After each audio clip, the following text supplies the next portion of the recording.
안녕하세요. 건강하고 풍요로운 삶을 만들어가는 희망열차입니다. 오늘은 가구, 소품에 대한 풍수 지식을 이야기할까 합니다. 복을 부르는 풍수 인테리어.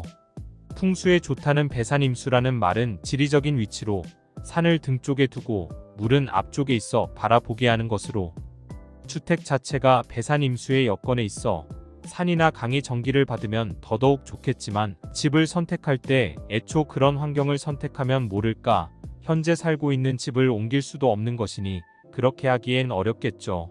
그러므로 현재 살고 있는 자체로 집안에서 실행 가능하고 복을 부르는 마음으로 복을 부르는 인테리어를 연출할 수 있다면 참고하여 좋은 기운이 집안을 감싸게 할 수 있을 것 같으니 잘 메모해두세요. 지금부터 가구나 소품 등을 위치만 바꾸어도 인생이 달라지고 또한 집안에 좋은 기운이 돌게 하는 풍수 이야기를 해보겠습니다. 영화나 드라마 등에서 집이 괴물로 변하여 사람을 공격하거나 가구와 물건이 악마로 변해 사람들을 해치는 괴기 영화를 본 적이 있나요? 영화나 드라마에 나오는 괴이한 내용들처럼 극단적인 생각을 가질 필요는 없겠지만 집안의 가구들을 한 번쯤 유심히 둘러봐서 나쁜 기운이 형성되는지 좋은 기운이 흐르고 있는지 등 체크할 필요는 있을 것 같습니다. 실내 구조와 가구, 물건들이 자연적인 질서와 안정을 유지하고 있는지, 외부의 기와 유기적인 협력관계를 이루고 있는지의 여부가 기의 흐름에 매우 중요한 영향을 미치기 때문입니다. 풍수 인테리어에서 자주 등장하는 것 중에 하나가 화분인데요. 화분은 흉한 기운을 완화하여 막아주는 역할을 합니다. 기본적으로 식물은 생명이 있는 것이기 때문입니다. 식물이 나쁜 공기를 정화해주고 산소를 공급할 뿐만 아니라 신비한 생명의 기운을 사람 몸에 불어넣어준다는 것은 이미 현대 과학에서도 규명된 사실입니다. 생명체가 담긴 화분뿐만이 아니라 가구와 그림, 소품 등도 기의 흐름에 영향을 미쳐 우리의 건강과 행복을 좌우하게 됩니다. 전혀 어울리지 않는 가구나 어둡고 괴상한 그림, 소품 등이 지속적으로 심리적인 악영향을 끼치리라는 것은 누구나 어렵지 않게 생각할 수 있을 것입니다. 예를 들어 마지막 입새의 여주인공처럼 매일같이 나뭇잎이 하나둘 떨어져 가는 앙상한 나무만을 보게 된다면 당신에게도 이러한 분위기가 비슷하게 놓여지면 당신도 죽음을 생각하게 될지도 모르는 일이겠죠. 이러한 분위기는 무의미하게 만들어진 말이 아니라는 것을 염두에 두어야 합니다. 분위기는 인생을 바꾸는 중요한 요소이기도 합니다. 그 중요한 분위기를 조성하기 위해 기의 흐름에 맞는 가구와 소품을 어떻게 배치하는 것이냐가 중요합니다. 그 배치 요령의 8가지 상식을 소개하겠습니다. 첫 번째는 부분적으로 흉한 기운이 있는 물건을 치우고 가구를 새롭게 배치하는 경우가 있는데요. 최소한 2-3일은 기의 흐름이 혼란스러워지면서 흉한 기운이 남아있게 되므로 대청소를 할 때 전체적으로 함께 치우는 것이 흉한 기운의 혼란스러움을 짧게 하여 없어지게 하고 좋은 기운이 안정되게 합니다. 두 번째는 가구들을 버리고 새 것으로 장만한다는 것은 현실적으로 무리가 있으므로 집안의 벽지나 문, 바닥, 천장의 색을 연한 원목색이나 베이지색으로 바꾸어서 변화를 줘도 됩니다. 세 번째, 이동하기 힘든 장롱의 위치는 선택의 여지가 없겠지만 될 수 있으면 침실 출입문에서 볼 때 좌측 벽면에 위치하는 것이 좋습니다. 책상이나 화장대 등은 문을 바라볼 수 있는 위치에 방문과 인접한 벽면에 두어야 합니다. 네 번째, 테이블 종류는 모서리가 사각보다는 둥근 것이 좋습니다. 가게 모서리에 닫힐 위험도 있지만 본능적으로 모서리를 경계하게 되어 나쁜 기운이 뿜어져 나오기 때문입니다. 각진 모서리처럼 나쁜 기운이 나오는 것들이 있는데 바로 과목이나 박제 같은 것이고, 이런 것들은 어둡고 거친 느낌의 장식들이어서 좋지 않습니다.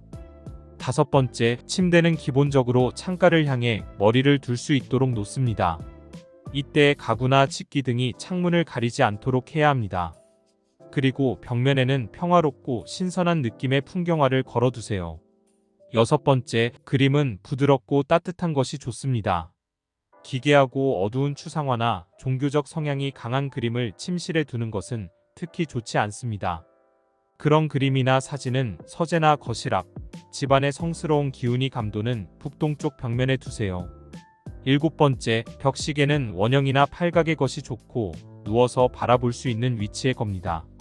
8번째, 쓰지 않는 물건을 올려놓는 선반은 좋지 않습니다. 선반은 공간을 효율적으로 이용한다는 점에서 애용되고 있지만 대부분 선반과 선반 위의 물건은 방의 길을 탁하게 하고 기의 흐름을 방해합니다. 가구 위의 빈 공간도 기의 손실을 초래합니다. 그러한 빈 공간을 없게 하기 위해 가급적이면 천장과 높이가 같은 붙박이장을 쓰는 것이 바람직합니다. 침대 배치에 대해 다시 한번 정리해봅니다. 전체적인 느낌은 숙면을 취할 수 있도록 약간 어둡고 조용하게 암막 커튼 등으로 빛을 조절하고 보통 침대 머리를 북쪽으로는 두지 않습니다. 또한 방문을 향하지 않으면서 문과 대각선 방향에 배치하고 창문 쪽으로 머리를 두면서 협탁이나 사이드 테이블을 같이 두는 것이 좋은데 불가피하게 창문과 나란히 설치할 수밖에 없다면 벽과 사이를 두고 배치하는 것이 좋다고 합니다. 하루에 지친 몸과 마음을 푸는 장소라서 침실 조명이 약간 어두운 게 재물이 쌓인다 하고 침대 양쪽으로 협탁이나 간접 조명을 각각 설치해 기의 균형을 맞추는 게 좋고 방문을 기준으로 침대 안쪽에 집안의 가장이 눕는 게 집안이 화목하다고도 합니다. 지나치게 가구와 소품을 빼곡히 두는 것은 기의 흐름을 차단하므로 여백을 많이 두는 것이 좋다고 합니다. 거실에 놓여질 소파의 위치도 정리해봅니다. 소파는 현관과 대각선을 이루는 것이 좋고 창문을 가리지 않게 배치하고 창가나 소파 옆에 화분이나 스탠드를 두는 것도 좋은데 가족들보다 키가 크면 안 된다고 해요. 가족 사진은 현관에서 들어섰을 때 보이는 곳에 걸고 아래 식물 등으로 생기를 주면 좋다 합니다. 이번에는 인테리어 소품들 내용입니다. 욕실 인테리어에는 빨간 꽃 한 송이나 붉은색으로 포인트를 주는 것이 좋고 욕실에서 책을 봐도 편할 만큼 청결하고 항상 물기 없이 뽀송뽀송하게 관리하는 것이 좋아서 환풍기를 자주 켜놓고 쓰레기통이 넘치게 있는 것이 나쁘니 자주 비워줘야 합니다. 해바라기 액자 걸어놓기도 좋습니다.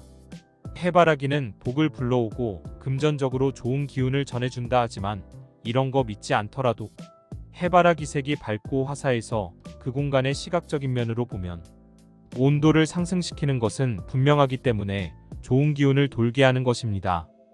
주방은 항상 밝게 해두는 것이 좋기 때문에 창문이 있으면 좋고 작은 화초를 두는 것도 좋다 하네요. 복을 부르는 풍수 인테리어에 대한 내용들이었습니다. 참고할 수 있는 것은 참고하고 나쁘다는 것은 거르고 변기 뚜껑 덮기나 들어올 때 신발 가지런히 하고 들어오기 등 고쳐야 할 습관은 신경 써서 고쳐보시고 건강운 재물운 등 복 있는 좋은 가정 되시길 바라봅니다. 이번 영상은 여기까지고요. 오늘 하루도 희망찬 하루 되시길 기원하며 영상 마무리하도록 하겠습니다. 오늘 영상이 유익하셨다면 주변 분들께 공유해 주시고요. 구독과 알림 설정해 주시면 다음 영상도 풍수의 좋은 이야기를 가지고 찾아뵙겠습니다. 이상 희망열차였습니다. 감사합니다.